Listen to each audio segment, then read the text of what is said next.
Welcome to SPAC classes. आज के इस वीडियो में हम बात करेंगे लिगैंड फील्ड थ्योरी के बारे में।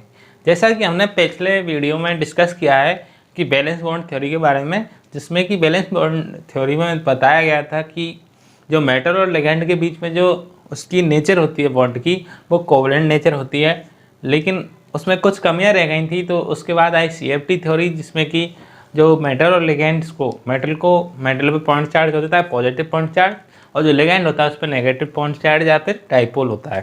ठीक है, तो उन्हें पॉजिटिव और नेगेटिव में इलेक्ट्रोस्टैटिक अट्रैक्शन होता है, जिसके कारण जो बॉन्ड फॉर्म होता है वो आयनिक नेचर होती है उसकी। तो क्रिस्टल फील्ड थ्योरी में आयनिक नेचर को बताया गया, लेकिन बाद में पता लगा, एक्सपेरिमेंटली देखा गया स्पेक्ट्रोस्कोपिक टेक्निक के द्वारा, EPR, EMR और ESR, इनके द्वारा जो एक्सपेरिमेंटली जो देखा गया, उसमें देखा गया था कि जो बॉन्ड की नेचर होती है, मेटल और लिगैंड के बॉन्ड की नेचर, वो कोवलेंट नेचर होती है। ठीक है, तो उसको सिद्ध करने के लिए लिगैंड फील्ड थ्योरी आई। तो लिगैंड फील्ड थ्योरी के बारे में पढ़ते हैं।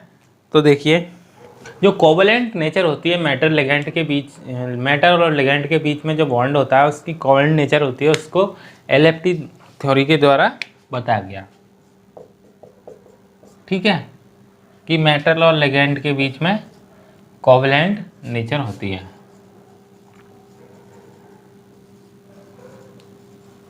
ओके, तो जो मेटल और लिगैंड होता है, लिगैंड के ligand group orbital LGO, ligand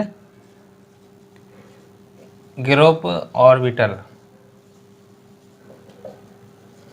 ठीक है, लिगैंड ग्रुप ऑर्बिटल और मेटल और लिगैंड्स के जो सिमेट्री होती है, उस सिमेट्री के बीच में एक लीनियर कॉम्बिनेशन होता है। लीनियर कॉम्बिनेशन के द्वारा जो मेटल और लिगैंड का फॉर्मेशन होता है, यानी ये ओवरलैपिंग करते हैं लिगैंड ग्रुप ऑर्बिटल और मेटल के ऑर्बिटल। ठीक है, तो मेटल के पास में जो ऑर्बिटल होते हैं उनकी कुछ सिमेट्री होती है, उन सिमेट्री के बारे में डिस्कस करेंगे। और जो सिमेट्री होती हैं वो मेटल की सिमेट्री और लिगैंड ग्रुप ऑर्बिटल की सिमेट्री दोनों प्रॉपर्ली ओवरलैप करके सेम सिमेट्री के, तो एक लीनियर कॉम्बिनेशन करते हैं, लीनियरली कंबाइन होते हैं, जिससे कि मेटल और लिगैंड का फॉर्मेशन होता है। ठीक है, अब देखते हैं in the sigma bonding in the octahedral complexes. ठीक है,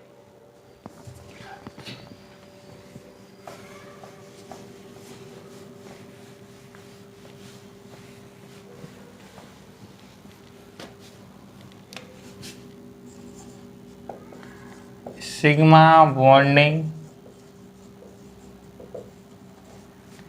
इन ऑक्टाहेड्रल कॉम्प्लेक्स।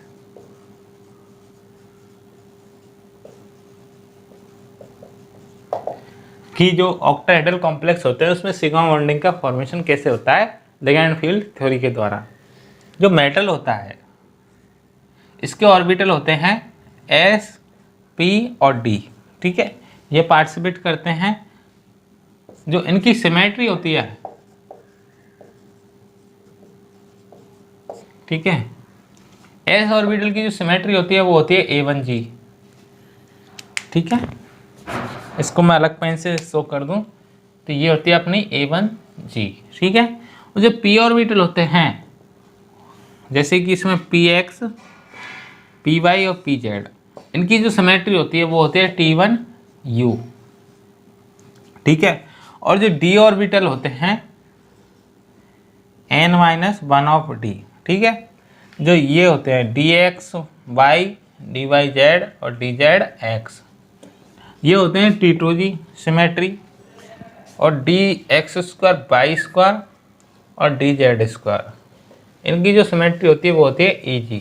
ठीक है, तो ये सिमेट्री ध्यान रखनी है। जो मेटल के ऑर्बिटल है, S ऑर्बिटल की सिमेट्री होती है A1G, और P ऑर्बिटल की सिमेट्री होती है T1U, और जो D ऑर्बिटल है उसमें दो प्रकार के ऑर्बिटल पाए जाते हैं, एक इन बिटवीन दी एक्सिस और एक ऑन दी एक्सिस। जो इन बिटवीन दी एक्सिस होते हैं उनकी जो सिमेट्री होती है वो T2G होती है, और जो ऑन दी एक्सिस पर ऑर्बिटल पाए जाते हैं उनकी जो सिमेट्री होती है वो होती है EG। ठीक है, EG। अब देखते हैं आगे। तो हमने जो CFT थ्योरी में जो ऑक्टाहेड्रल कॉम्प्लेक्स फॉर्म हो रहा था वो किस प्रकार से हो रहा था, ये मेटल इस प्रकार से हो रहा था। ये सारे लिगेंड थे जो कि एक्सिस पे थे। तो एक्सिस से लिगेंड ग्रुप ऑर्बिटल और जो मेटल के ऑर्बिटल हैं वो एक दूसरे की सिमेट्री ओवरलैप करेंगे, जिससे कि जो बॉन्ड फॉर्म होगा, ठीक है, सिग्मा बॉन्ड। अब देखिए जो मेटल और लिगेंड के जो बीच में बॉन्ड फॉर्म हो रहा है वो एक्सिस से आएंगे सारे लिगेंड्स ग्रुप ऑर्बिटल जो मेटल के ऑर्बिटल के साथ में ओवरलैपिंग करेंगे, ठीक है। आगे देखिए अब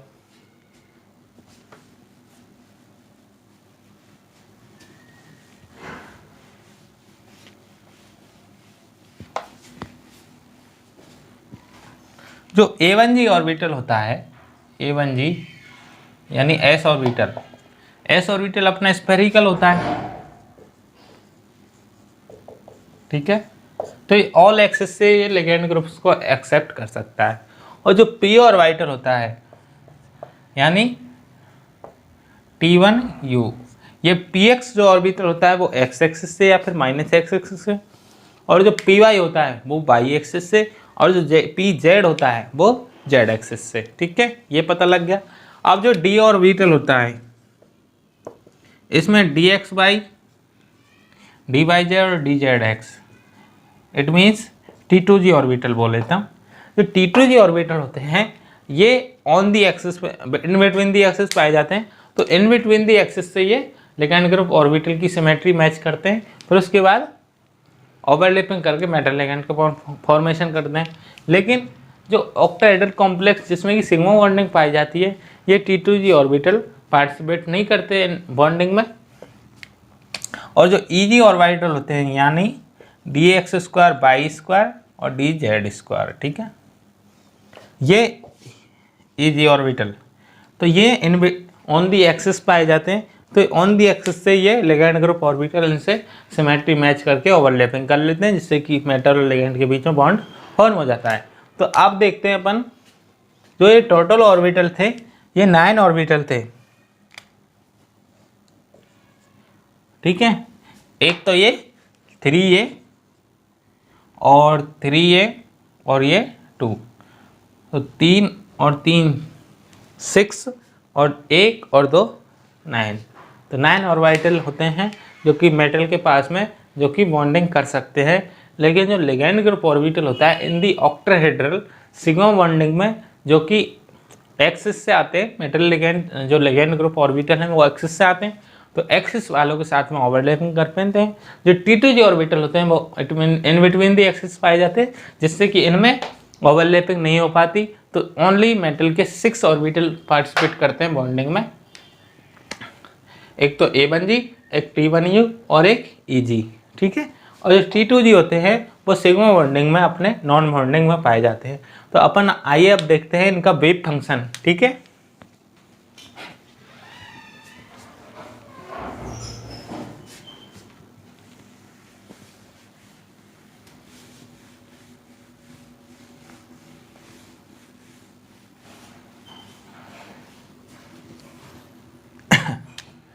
जो A1G होता है वो होता है 1/√6, इसका नॉर्मलाइजेशन कांस्टेंट है। तो ये होता है sigma x plus sigma minus x, ठीक है, प्लस सिग्मा y और plus sigma minus y plus sigma z और प्लस सिग्मा माइनस z, ठीक है। ये इसकी इलेक्ट्रॉन डेंसिटी डिस्ट्रीब्यूट होती है, ठीक है। इसका ये वेव फंक्शन है A1G का। और जो T1U है उसका है जो Px है उसका x दिशा में, तो अपना टू साइड में होता है, जैसे sigma x plus sigma minus x Px वाला। और जो Py होता है वो 1/√2 sigma y plus sigma minus y, ठीक है। और Pz होता है 1/√2 sigma z plus sigma minus z, ठीक है। अब देखिए जो dx² y² होता है उसका देख लीजिए 1/2, क्योंकि इसमें √4 होगा तो 4 का 2 हो जाएगा, ठीक है, तो इसलिए 1/2 इसमें हो जाएगा sigma x plus sigma minus by, ठीक है, plus sigma minus x plus sigma by, ठीक है। और जो डी जेड स्क्वायर होता है वो देखिए इसमें ज़्यादा ध्यान देने वाली बात है, क्योंकि जो जेड स्क्वायर होता है अपना डी जेड स्क्वायर, वो d z square by square और d z square by x square दोनों का लीनियर कॉम्बिनेशन होता है। तो इसका वेव फंक्शन देखते हैं।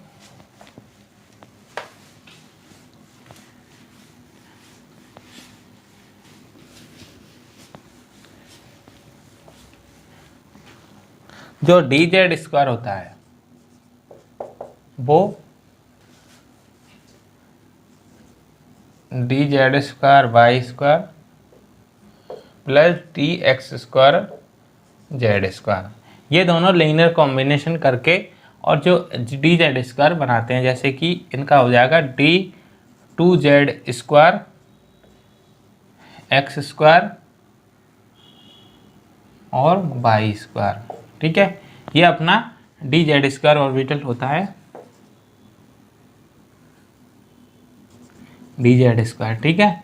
तो इसका जो वेव फंक्शन आएगा होता है, इसका होता है 1/2√3 2 सिग्मा जेड, ठीक है, plus sigma x plus sigma minus x plus sigma y plus sigma minus y, ठीक है।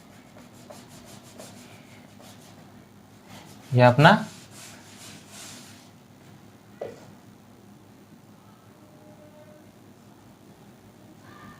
अपना डी जेड स्क्वायर का वेव फंक्शन है। And 1/2√3 2 sigma z sigma x plus sigma minus x plus sigma y plus sigma minus y, ठीक है। अब देखते हैं इसका मॉलिक्यूलर ऑर्बिटल डायग्राम, ठीक है।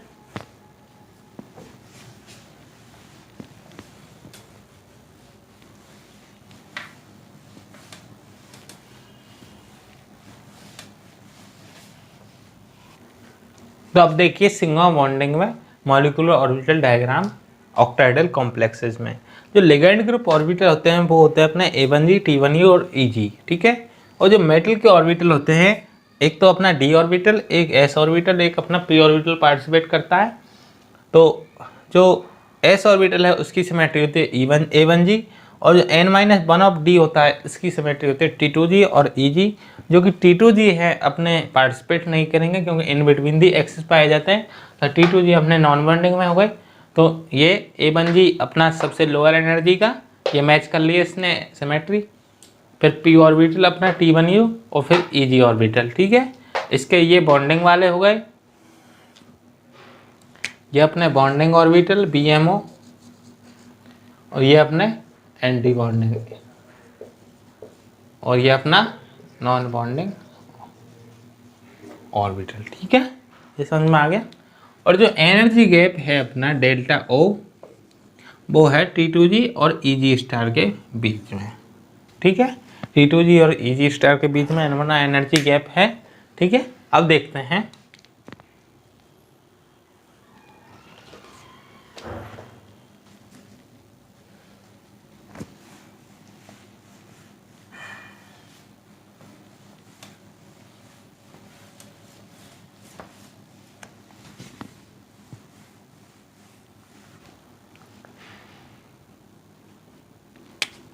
यदि delta O is greater than pairing energy या फिर delta O is less then pairing energy, ठीक है। जब अपने लो स्पिन कॉम्प्लेक्स, यानी जो अपने लो स्पिन कॉम्प्लेक्स होते हैं उसमें जो पेयरिंग एनर्जी होती है वो लेस देन होती है डेल्टा O से, यानी डेल्टा O ज़्यादा होता है, तो अपने जो ऑर्बिटल के जो इलेक्ट्रॉन्स हैं वो अपने ऊपर के एनर्जी लेवल में नहीं जा पाते। तो अपना क्योंकि एनर्जी गैप ज़्यादा होता है किससे, पेयरिंग एनर्जी से, तो वो अपने पेयर कर जाते हैं। यानी स्ट्रॉन्ग फील्ड लिगैंड यदि प्रेजेंट होगा तो उसके लिए delta O is greater than pairing energy होता है फॉर स्ट्रॉन्ग लिगैंड।